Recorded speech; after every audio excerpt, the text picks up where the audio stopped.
everyone, welcome to another episode of the Healthy Home Show. And today I've got with me Jay Morton from BellePhillips Architects. We met because we have a passion, a co-passion for healthy homes and buildings. And I know, Jay, that you do a lot of work on buildings with a lot of social impact and from a perspective of kind of human health more and how it's affected within those spaces. Can you tell me a little bit about the work that you do at BellePhillips and, where that passion comes from? So at BellePhillips Architects, we work predominantly in the housing sector. We do work, we are also looking at doing commercial projects and master planning as well. But a lot of our early schemes and sort of our bread and butter was working with a lot of local authorities, delivering affordable homes for local communities. And a lot of those homes are infill schemes within existing estates and existing settings. And we've done quite a few community-led schemes as well. So it's very much embedding yourself with an existing community and working with them. And as part of that, you do start to understand the social impact of the buildings that you're creating, that you actually quite often we have met in some of our projects the end user and sort of understanding that correlation between someone who's been on the housing waiting list for a really long time to then the day they get to move into a new home. And like you say, that there's a massive human element to that it's not just about creating units, it's not just about numbers, it's not just about money, it's actually that human story as well. And then also how that new development interacts with existing communities. So we've got a project that we completed a few years ago near London Bridge called Marklake Court, which was 100% resident led, and we worked with residents who weren't necessarily going to move into the home, but also residents who were. It was a site within an existing estate called the Kipling Estate, and the Levermarket J&B, which sort of led the project, even though it's a Southwark owned estate, they manage the estates. They did a review of everyone within the estate to see some people were over-occupying, some people were under-occupying, some people had specific needs, such as you had a lot of elderly residents, and residents agreed to do a bit of a reshuffle, and then those that didn't fit the reshuffle were going to go into the new home. So we knew exactly who was going to go into what home at the end, and we went through a co-design exercise with them as well as with the residents who lived directly next door to where the building was going to be. And there were a few tensions because a lot of people don't like to see new buildings, particularly tall, what they might perceive as tall-ish, being next to them. But we actually worked in through like model making, walks, to taking people around the area, asking them to point out what they like, what they don't like. We actually ended up creating a scheme that now is finished and the residents are proud of. That whole process not only created 25 new homes, it also, I think, it sort of cemented the community more because they'd worked on something together. And for us, they were an amazing design tool because they know their place better than anyone else. And it's projects like that, I think, it makes you realise it's about working with people, and I think they feel like they have more control over their place, which is the kind of thing we like to do. It's super interesting, isn't it, actually? Because community is one of the kind of main concepts of the WELL certification process from the International Well Building Institute. And I always think it's funny how community has always been such an afterthought. I was actually in discussions yesterday with some psychologists that work in behaviour change and mainly in the workplace. So they get brought in when they're making massive changes and structural changes within the company. And, they were talking about the fact that they are kind of just starting to involve employees from a certain process. But it kind of echoed a lot with kind of getting stakeholders and community people involved a lot in the kind of build process in advance. It seems really strange to me that we've only just started to realise that it's actually a good idea to get people on board basically at the beginning of whatever project it is that you're doing, because I think that you definitely get people's backs up basically when you just go in and dump a massive building on their doorstep, and it changes, because it changes not only their kind of community but also changes their kind of health potentially in their space. I was wandering past somewhere in London like yesterday, and there's a massive kind of skyscraper going up over the top of this tiny estate in an Elephant Castle kind of area, and it made me think about kind of the changes to the light that they're going to have there, because presumably basically they're not going to get the same kind of access to the light filtering through like it did from the angle before, and all these things I think we're only just starting to think about now. When you work on your projects, what kind of challenges do you come up with that are the most key, basically? What kind of like challenges do you see from communities where they dig their heels in most? I think a lot of challenges actually comes down to trust, and sometimes a lot of communities don't trust the local authorities, and I think part of good community engagement is about building that trust. Going to your point about workplaces, isn't there a study that depending on your role in a workplace, your health and sort of heart health changes depending on whether you have control over your role or you don't have control over your role. And I think maybe that's kind of similar to being a member of the community, having that feeling of being control over your future destiny and not being in control. And I think it can actually create a lot of anxiety, and I think there is a lot of lack of trust. And I think where the best way to get through that is transparency. And if, let's say, homes might be being demolished, or if a building is going up next to somebody else's home, it's about taking people through that process in a way that they understand, but also providing other benefits where you can, particularly if you've got like a larger development. If it's a good master plan, for instance, I'd like to use King's Cross as an example, that yes, it is a private developer and a private development. There is some affordable housing, but a lot of the new housing there is quite expensive. But the development as a whole has benefited the wider community. It's become a destination. There's other things that people can actually enjoy and utilise, such as the water fountains, the spaces, and the public realm. And so I think when stuff is happening, it is that sort of two-way thinking about the wider community, building that trust and providing benefits where you can, I think. But yeah, I think trust and transparency when you are working in maybe a smaller setting, not quite King's Cross, and you are potentially building something next to people's homes, then it's difficult. But I think you can't hide away. You have to face it head on. Just standing in a hall with some boards and some pictures and lots of jargon is not going to cut it. You need to work with people, I think.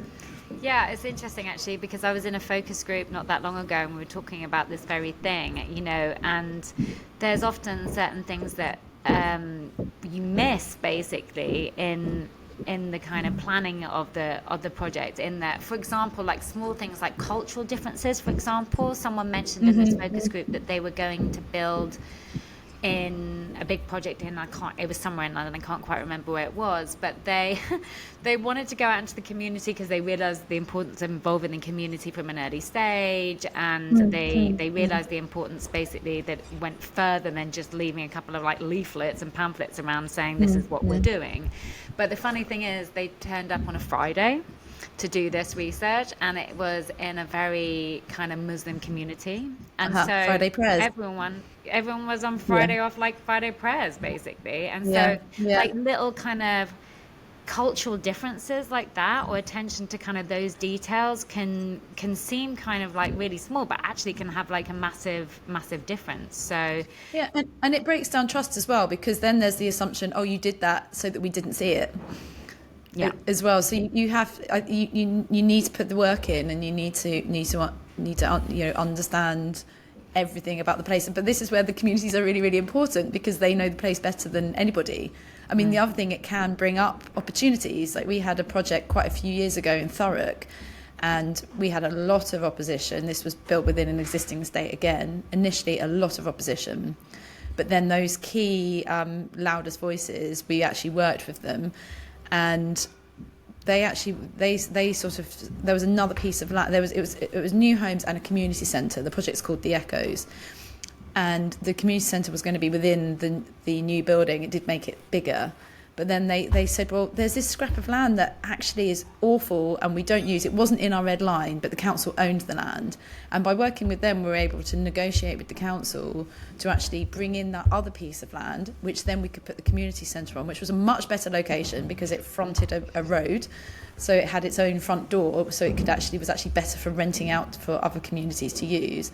And it made the new housing building slightly smaller, and the whole thing actually just worked much better. We would have never been able to do that if we hadn't have had those conversations, because it's about understanding how members of the community use that space and what they value and what they don't value. And what you might look at as bit of greenery and think it's not very valuable, but then that might be someone's best place that they use every day, or they walk through it every day, or they sit and have a sandwich on it every day, whatever it might be. Without talking to communities, you don't know that. And so I always say they can be the best design tool that you have. Yeah, absolutely. That makes me think of the project that you mentioned to me earlier. What was it called? Appleby Blue, was it? Yes. Is it for the elderly or pensioners? Yeah, so but yeah, maybe go with your question and then we can go into it. Well, my question was going to be actually just in terms of like the kind of small changes that you can do to kind of enact behavioural change, because one of my concerns around some of the stuff that new government is doing around potentially taking away kind of the winter fuel grant, or whatever it's called, to pensioners, whether they do or not, I don't know. But I find that things like that just have a massive knock-on effect, basically, to health and well-being, because it's not just about the kind of the money and the economic kind of difference that makes to a pensioner who's already on a really tight budget, but it just makes a difference to whether they can get outside, whether they get more movement in their lives, whether they'll need to kind of like forego some other things in their day, basically, in terms of like nutrition. That affects their health in that way. So I always find it really interesting, and you mentioned this earlier in this project, I think, how they placed key benches outside the property so that basically they could encourage more interaction between the residents. Yeah, well, I think almost backtracking on that, I think there's on my podcast, actually, I've recently interviewed a guy called Gil Penalosa, and he was saying that public health is not brought in when these key decisions are being made, whether it be planning of our cities, speed limits in our towns, or the type of housing that we're building, or whether you put a budget aside to improve housing, when actually public health only seems to come on board when something goes wrong, like when there's a virus or there's whatever. But actually it should be ingrained in every single government department. And I remember Keir Starmer giving a speech a couple of years ago to the Fabian Society talking about health and how he did want to ingrain it in all departments. And I think with the Department for Housing, that's really, really important, but also for the Department of Climate Change. I don't know whether that is happening yet, but I think we do need to understand that, like, the value of good quality homes to public health goes beyond just providing people homes, and it goes beyond that. It improves people's education, it improves their general health outcomes, but also not just building homes, the actual quality of them, how they're designed, the materials that you use, and how they are sort of master planned, so from the inside but also the outside, how the streets are planned, can make a massive difference. And using that example, which sadly is not our project, and I'd love that to have been our project, but it's the Witherford Watson Mann project called Appleby Blue, which is an extra care scheme. I went round it yesterday because it was the sort of main winning project for the Housing Design Awards, and it's all made out of it's majority timber finishes. It's got a beautiful green courtyard space. It's got a community space that fronts the street, and then the way that they've designed they're homes for the elderly with deck access, and the deck access, it's not heated, so it encourages people to not just walk around in their dressing gown and make it feel institutionalized, but it is glazed, but you can open the glazing if they want to get fresh air. but they have put these benches outside every single home. So maybe when you come home, you might stop there for a little bit, but then maybe your neighbour might come down. But also from that space, you can see into the courtyard and you can see across to people from the other deck. And the most beautiful thing was they played a video with interviews with the residents, and just the health outcomes are dramatic. Like the hospital visits have dramatically gone down. There was particularly one woman who, the year before she moved in, she was admitted to the Maudsley quite a few times for mental health issues, and she hadn't been to hospital at all since moving in. And it was just incredible. And you can just feel the community, like they were all watching the awards from down in the community space from a deck, and they were cheering, and just that sort of sense of connection was really great. But just as a person just walking into that building from the street, I'd rush to get there. Your shoulders drop down, just the smell of the building, just the materials and the green space. And it did make me think, what if every single hospital was like this? Yeah. And then I said, and even more controversially, what if every single prison was like this? Imagine, like, I don't think you could possibly feel rage when standing in that space. Yeah. And Matthew Pennycook, the housing minister, gave the last award, which was to this project, and I did ambush him at the end because there was one figure that was mentioned, is that this project cost 25% more than what a standard housing scheme.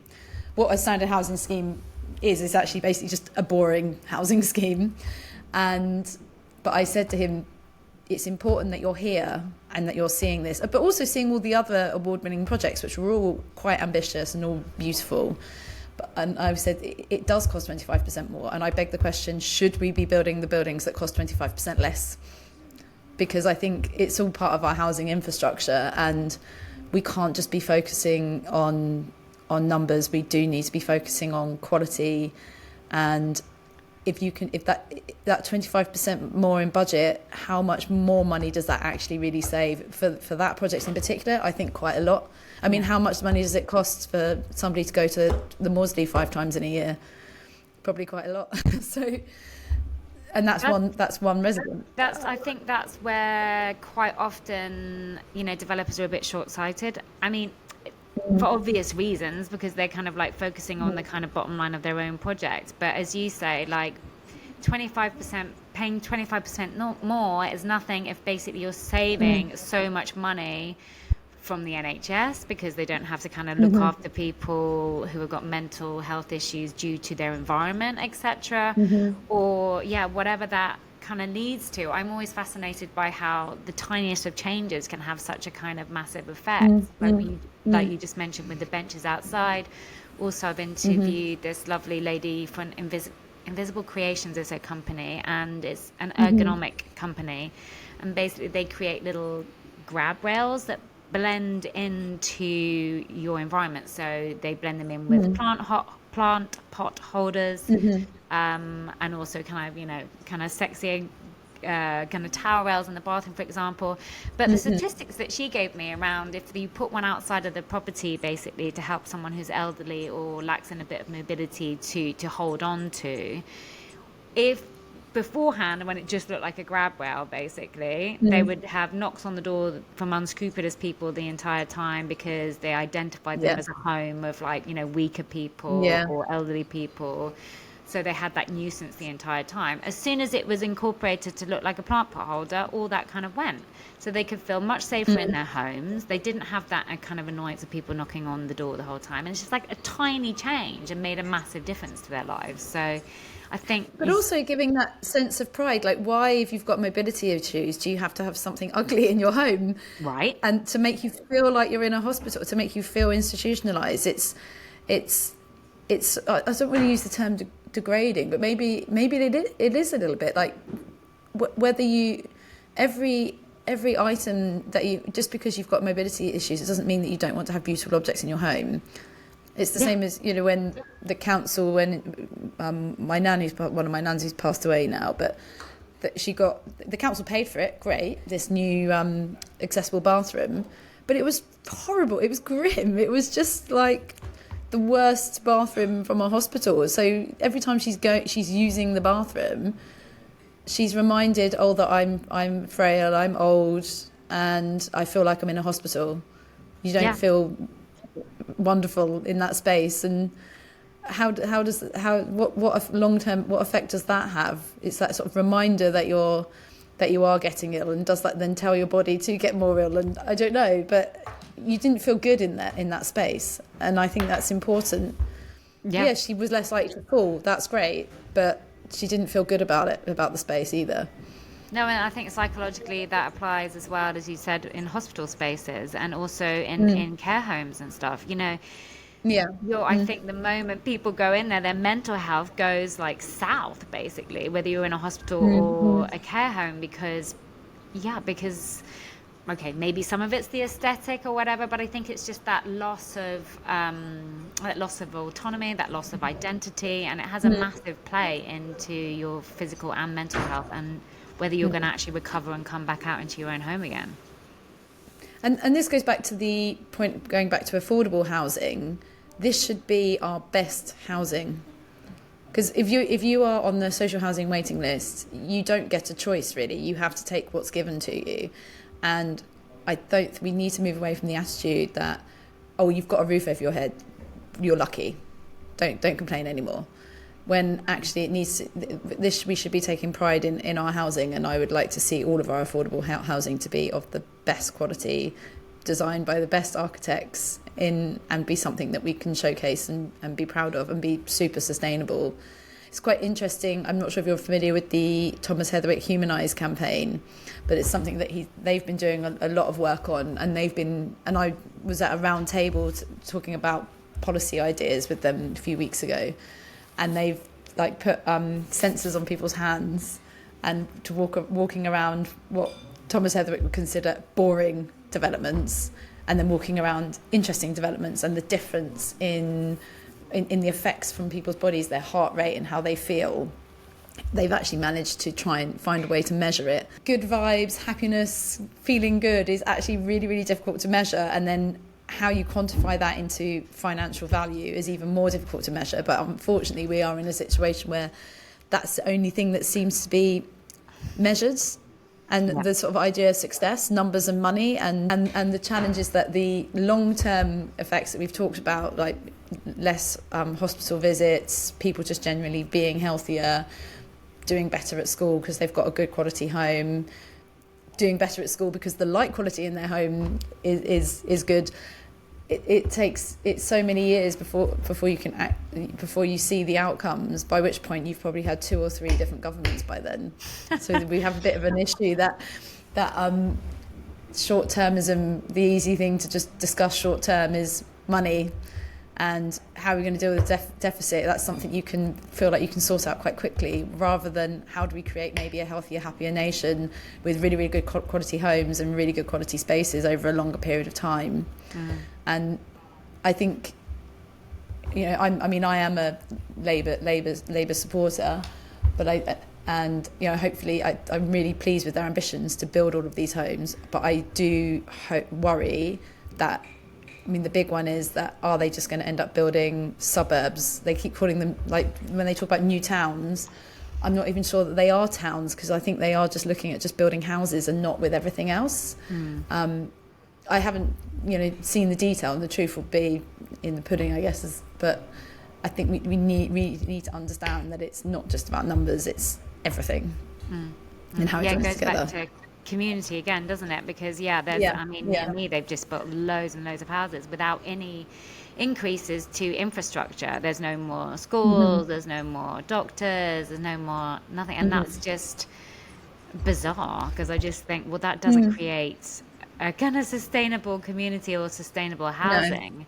But going back to your point actually on costs, I find like whatever room I'm in, like discussing healthier homes and healthier buildings, the answer is always like, yeah, but our profits and everything costs more because inflation has made construction costs and material costs and everything go up so much. But I was kind of optimistic, let's say, when the International Building Institute brought out some statistics off the back of their launch of Well for Residential. So traditionally they've always been in commercial environments, basically, which has been a bit easier to influence and a bit easier to monitor. But in the last year, they've been pushing into residential projects. And the great news is that they found that they can kind of quantify the benefits of that in monetary terms now.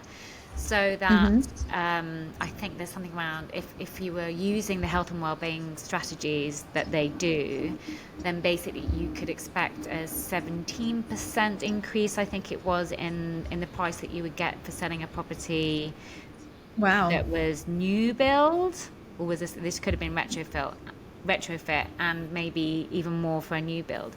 So that's great because basically I think, as you say, you know, we've been lacking some kind of like monetary excuse, or for want of a better word, to be able to kind of put these health and well-being strategies into place, which we know is better for everybody and the planet. But annoyingly, profit just seems to be put before people all the time. Is that what you found? Yeah, and I think, I suppose it's your profit one thing, but particularly when I think maybe if you're working with local authorities, I suppose it's not profit, but it is trying to get best value for money, and there's lots of different layers to sort of get money approved, and there's this, you can't be seen to be being wasteful. So I guess it's the same conversation, is it? But I think there's a difference between cost versus value. And it's the same with actually the procurement process in itself when they're trying to procure architectural services, that authorities have got better, and some of those tenders are doing a sort of 60% quality and 40% price. But price is still quite a big thing. When again, it's actually quality and value brings back more than, it's not just about costs. And likewise with if you're a private developer spending money on a development, some of the like those tiny things that maybe don't cost that much more but actually make a massive difference to how good that scheme is. When we have the whole term in the industry called value engineering, which I think is the wrong term. It's not engineering value, it's just making things cheaper. And sometimes that tiny percentage could be the difference between a scheme being really, really successful, really valued by the wider community, or just being a bit bland and like you say, but then they might not sell it as quickly but the problem is our housing market is such that everyone's so desperate for housing that even the not very good schemes will sell. That's the thing. But we do need to realise that all of our buildings are part of our wider infrastructure, and it should not just be about profit. But that's easy for me to say because I'm not a property developer or a local authority.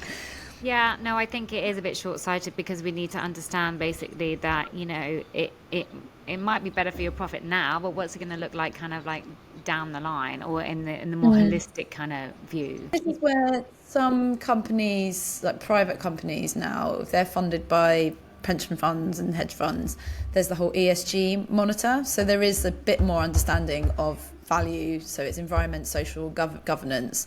So then as part of that, they are starting to push more, very much so, in the sort of sustainability sphere, reducing carbon and operational energy. There needs to be more to be done in terms of embodied carbon. So some developers are starting to understand that and starting to bring that in. But in terms of actual design aesthetics, it needs to catch up with that, I think. No, for sure. And also I think that we need to work out how we can effectively retrofit properties with our health and well-being strategies, because that's where I see most of the challenges happening at the moment. You know, it's one thing to build new build basically and think about, you know, all these kind of health and well-being strategies and light and, you know, air quality and all these other things that they're much easier to put in place from the beginning of a build. But where have you had much experience with retrofit, and what do you think are the biggest challenges and the solutions that we can make around that? We haven't done so much retrofit recently, but we are trying to get more. And actually, funny enough, I've been 2 days in a row on the AJ Retrofit Conference. I was also at the Space Plus Impact Conference where there was a lot of talk about retrofit. And I think there's actually different layers to it. I think point one, we need to be retrofitting our places, our towns and cities, particularly thinking about London, we didn't experience it so badly this year, but a couple of years ago, the experiencing 40 plus degrees, it was not fun for anybody. It's not good for the economy either. So just simple things like planting more trees, reducing hard standing, reducing the amount of concrete that we have. If there's a bit of that doesn't need to be hard standing, it shouldn't be. It should be soft, and we can sort of deal with that. Reducing car use, because that also adds to the overheating impact.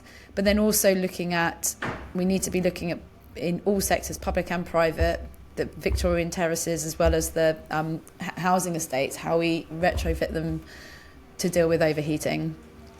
And I think our planning authorities need to come up to speed, particularly where you've got conservation areas. We do need to enable people to retrofit their homes in a sensitive way, but enable them to do so. And then thinking about more the building fabric itself, a lot of the sort of go-to has just been insulate the homes, which isn't the right approach. It needs to be insulation and ventilation. Need to change the windows, need to deal with the roofs and the floor all as a package. But you can't just do one thing. You need to. It might be that actually insulating isn't the right approach, and actually if everyone just improved their windows, then that would massively reduce their bills. And then also dealing with ventilation would help with overheating and also with the issues of mould and condensation. But I think too much of the retrofit conversation on a more domestic scale is just insulating, and not the other elements, I think. And that's where we've had, particularly in a lot of local authorities and in a lot of private homes as well, where people have just insulated and then they're dealing with the issues of mould. This is the thing. I mean, I've spoken to quite a lot of kind of air quality experts on this subject, and I always find that it's like, we're kind of obsessed with moving towards that kind of like sealed like home, but without the ventilation and without allowing the kind of property to breathe effectively, the whole kind of thing around mold buildup is just the worst thing for your health. And it's funny because I think we don't have it in our psychology yet that mold is a bad thing. It's just really detrimental to your health. But it's funny how we still think, we'll just paint over it, it's fine, or I washed it off with a bit of bleach, it's fine. And that's starting to happen, which is great. But normally when I kind of raise the subject around mold and potentially fogging your property basically to get rid of mold, because also lots of people like to get rid of mold and use heavy chemicals on it, which is just as bad for your health, basically.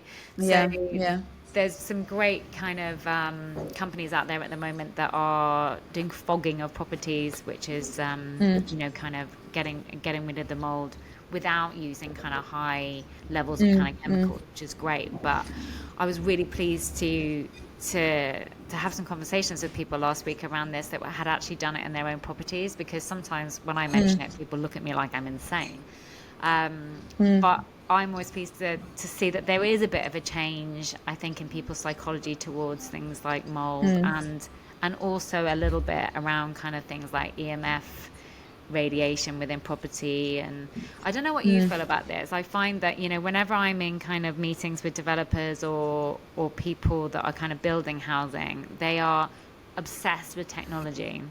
Like everything is about kind of pushing forwards with technology, measuring this, doing that, whatever. But for me, like, I'm quite electrosensitive, so I don't really like kind of a heavy technology in the home, and I definitely cut my Wi-Fi at night, and there's no technology in my bedroom, for example.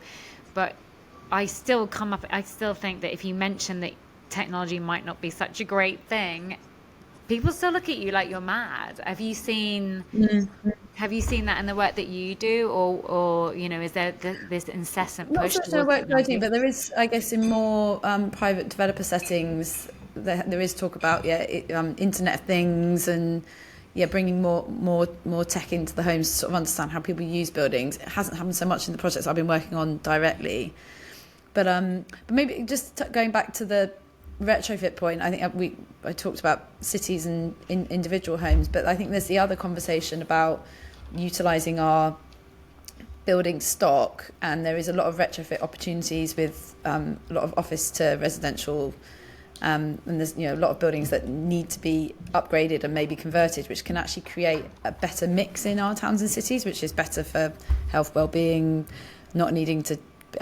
transport so much because you've got more mixed communities with jobs and housing next to each other. And so far, historically, due to the permitted developments, a lot of these office to residential conversions have been quite bad, and they've been allowed to be quite bad. Now the guides have got better, but I think it is an opportunity for us as designers and architects to really think about how these can be done well. But I also think there's a space where developers need to work with the buildings that they've got and maybe understand that, okay, the net to gross, the efficiency might not be as good, but we work with the buildings and can actually create something quite interesting. But and also in the process of retrofitting, thinking about the materials that we're using internally as well. So more natural materials. I'd like to have more materials like the project that I mentioned, like more timber, less. I mean, one thing I'm never ever going to specify again is vinyl flooring, because I think it's the most, in terms of embodied carbon and VOCs, it's horrific, and it also means that you can't reuse it. So I think it's the other conversation where when we're talking about sustainability and the materials that we use, by making a better sustainable choice, quite often we are making a healthier choice as well. If you design for deconstruction, removing things, being able to move things around, designing for the future, which is also part of that retrofit conversation, that if you're specifying something now, how can you design that in a way that maybe if that building needs to be retrofitted again, can it be moved? And I think that does then mean you're less likely to use glues, you're more likely to use screw or bolted connections, and you're probably less likely to use those more like vinyl flooring, for example. Those sorts of materials, you probably are more likely to go down the healthier route as well. So I think that all things link together. Great. So are there any materials that we should be watching out for in the future that are going to be more sustainable and healthier for our homes, or that you guys are using in the architectural process, basically, that we should think about for our own homes? Okay, so I think historically the construction industry is very slow to change, and we kind of are building in a very similar way to how we've always built. But obviously sustainability and embodied carbon, and I think health as well, is a factor, and I think we are starting to think a bit more carefully about the materials that we use. And I think a lot of it is, some of it's looking back actually, so using timber more, using linoleum instead of vinyl, and also using stone. So there's a chap that I interviewed recently for my podcast, but we've also been doing some research with him about using stone structurally, and trying to do it in a way that's affordable. So rather than it just being that luxury product, can it actually be used for more of our infrastructure, for our foundations? He was like, we should be building sewers out of it. Like it's mad, because the concrete industry is horrific in terms of embodied carbon, and I think we in the UK need to build 1.5 million homes. Globally, we need to be building homes on a social value point. And we also want to build the infrastructure, the wind turbines, the solar farms, everything, to actually be more sustainable, build the train stations. But the construction industry is 40% of our global embodied carbon. It emits 40% of our carbon. So we need to change. We need to do it quickly. And a lot of materials, there's a lot of cottage industries doing really interesting things. So there's a company that are near me, I live in New Cross, who are growing insulation out of mushrooms. And they're also looking at making a facade material out of mycelium as well. Cool. But the construction industry is very risk averse. It requires, obviously we want everything to be safe, as we know from Grenfell, that is really, really important. So new materials, details need to be insured, need to have warranties, the details need to be tested. So for that material to see the light of day and compete with an insulation manufacturer such as Kingspan or whatever it would be, it's going to be decades, and it'll be too late. So I would like to see a real drive. I almost call it like a kind of vaccine task force level drive to push these new technologies and maybe grow these more cottage industries, whether they're using an old technology like stone or creating something new. And I think that could create a real opportunity for the country in terms of leading the way in research and innovation and new jobs and new technologies. But also I think it needs to happen globally because we need to do it quickly. So yeah, I think that the sort of depressing answer is there's not a lot of new stuff that we're able to specify now, but my attitudes and certainly all my colleagues' attitudes have changed in terms of thinking about what we specify. But also I have another term that I've been using a lot, which is like Marie Kondoing your design and taking out everything that doesn't serve you. Yeah. So if you have built your building out of concrete, do you need to put a plasterboard ceiling in?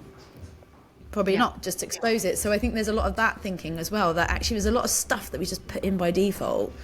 In the in the communal stairwell, does it need to have that horrible communal stairwell carpet? No, probably not. It's actually nicer if it's just left exposed. So there's a lot of that thinking and consideration, but it can also save clients money as well and create better places and better spaces. So I think it's a mixture of things, using old like biomaterials, using less material, and then hopefully I'd like to see more investment in and research and innovation in those new cottage industries. But in the sector that I'm in, the kind of scale of housing that I'm doing, I can't specify some of these products because they're not at scale. If I was building my own house like in a barn, you know, in the middle of nowhere, I would probably build out of timber and hemp, but for mass housing it's harder. But I have got a research piece that we won the William Sutton Prize, which is actually about using biomaterials.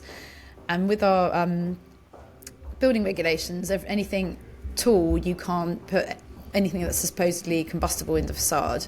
So that rules out most biomaterials apart from stone. But anything below that, you can. So we looked at using hemp and timber and using 100% biomaterials and created a typology for that. And then now that's actually going to turn into a real project. So it's a sort of 4-story below scheme, and that won the William Sutton Prize, or one of the William Sutton Prize winners. But it's nice that that's turning into a real project. So watch this space on that. So again, but you say new materials, it's not actually new, it's actually old technology that we're saying we need to be bringing back into play, but building modern homes out of it. Yeah, I think the same sort of thought process really needs to apply to interior design as well, and also our whole consumerist attitude. I mean, of course, the powers that be don't really want the kind of capitalist consumerist machine to stop, basically, because it's driving our economy. But at the same time, I think we need to make massive changes around the consumer choices that we make, and also, as you say, just Marie Kondo our lives a bit, because there's so much push towards buying more, buying this, and that constant consumerism is actually, I mean, I find it a bit tiresome now, and so I feel like we need to make a lot of changes around what we're buying, how much we're buying, but also how we're living, because we're always convinced that we need to, especially in this country, I find there's a real push towards buying your own property. Whereas in other cultures and other countries in Europe, I've seen it's much more about kind of renting your property for life. And also there's been a massive, I was about to say resurgence, but I don't even know if it's ever been there before, but in co-living, for example, in all age groups. I was reading some statistics. We've actually done something similar, because we've actually gone down that route, because we were in a flat and we had another family living below us, and we almost kind of lived as one. And then we bought the house 2 doors down and sold the flat. But I've only got one child, so we did have a spare bedroom, and it kind of, to me, I felt like it's like such a waste. Financially as well, but also it just felt like a waste. So a member of my family is renting the room from us, and she's an architect, but it's great. It's nice to have another person in the space. But also in the going back to your point about interiors, the way that we're refurbing the house at the moment, and a lot of it is stripping back, a lot of it's reusing. We reclaimed got all these Ketley tiles for the kitchen floor that were basically seconds, so they were going to be thrown in the bin, and we basically all we had to pay was delivery. they're a nightmare to lay. It takes much more time, but we're doing it ourselves. Yeah. So it saves us a ton of money, but also we've rescued all these tiles that had been fired, they're terracotta, they've been fired, so all the embodied carbon in that, they were just going to be crushed and thrown away. And also down to like the walls, we've plastered them, we're not going to paint them. Yeah. We've just put a bit of Castile soap on the wall to seal it instead, which is what they did in Egyptian times, I think. And it's funny, everyone who walks in, they go, oh, so when are you going to paint? And you're like, no, that's it. Just leaving it as it is. I love that exposed look. I think and I like that kind of exposed plaster kind of colour and look. I think it's great. And yeah, as you say, I think a lot of it is going back to kind of older practices. I mean, it's the same on every level, isn't it? It literally goes back to, our eating practices should be going back to older practices. We've become so disconnected from what we should really be doing in terms of our kind of like natural way as human beings, or our connectedness with nature. It feels, on the one hand, it feels quite nice because it feels like we're actually making a turn to go back in the right direction. But as you say, I always get worried that we're so far down the road now with being disconnected in terms of, like, for example, even for our food, for example, it's covered in pesticides a lot of the time. We're learning more and more and more how that's causing autoimmune illnesses, other illnesses, cancers. And, we've gone so far down the road with that kind of like production method of food that it just seems like it's going to take forever to turn the tank around. We've become very disconnected from food processes, and actually, again, city planning and thinking about our towns and cities can have a role to play in that. I mean, Caroline Still has written a lot of she's written a couple of books on this topic, and she's now set up a farm in Greenwich called the Citopia Farm, but our cities were built around actually almost a food system, and that's sort of now disappeared. Our food's made somewhere else, and we live in cities. But there are some really great projects like what's it called? Incredible Edible. There's one in Bristol. We're trying to plant vegetables and food within the city in these like food trails.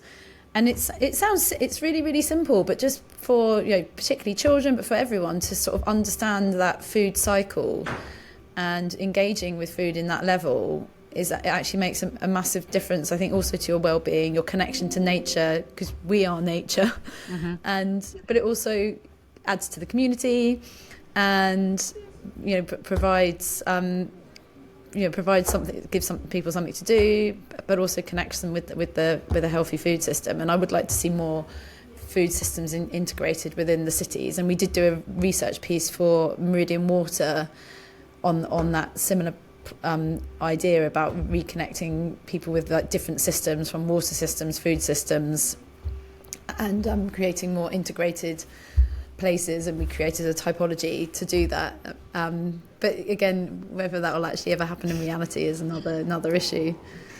Yeah, I mean, water again is another kind of it's I don't want to say crisis waiting to happen, but it kind of does feel it a little bit with kind of like water companies not investing in their own infrastructure.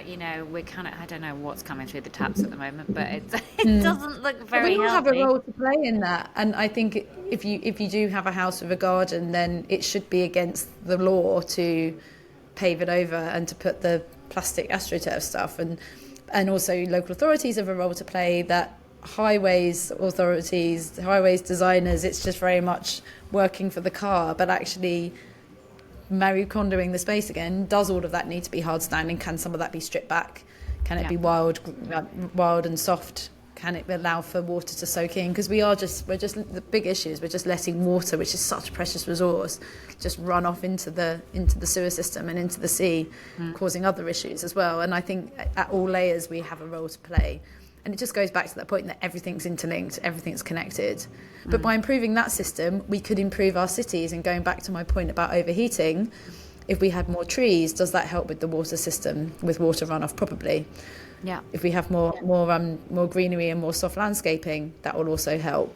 So not only does it can help with the overheating issue, it helps with how people feel about their place, it helps connect people with nature, and it might save some money with the water system. as There well. you go.